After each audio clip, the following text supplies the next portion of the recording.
Now 3D with a Behind the Forbes feature, this time from one of the best performing articles in the last few weeks, all about connection.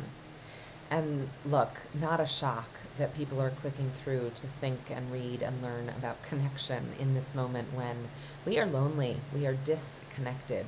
And, that's not news. The Surgeon General issued a warning about this as the latest pandemic.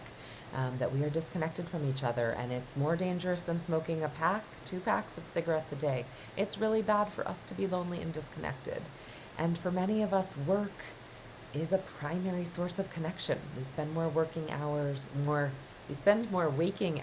at work than a lot of other places and than any other single place other than our bed, which is possibly connected. Enjoy that, but not in the way that work can be. And so it's up to leaders to build connection.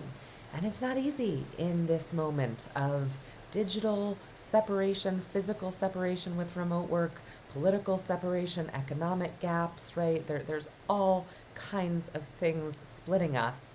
And so what are you as a leader doing to connect us? Not because you're a nice gal or guy, but because it's important for the well-being of your business, driven by the well-being of your people.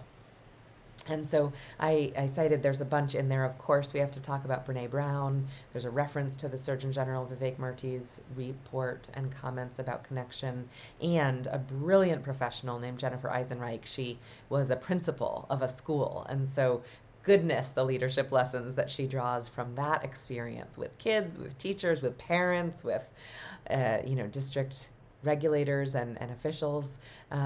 She also sings sometimes Mr. Rogers, which is a huge bonus. Not present in the Forbes article, but follow Jennifer to get that full benefit. But her point is that connection is where leadership happens.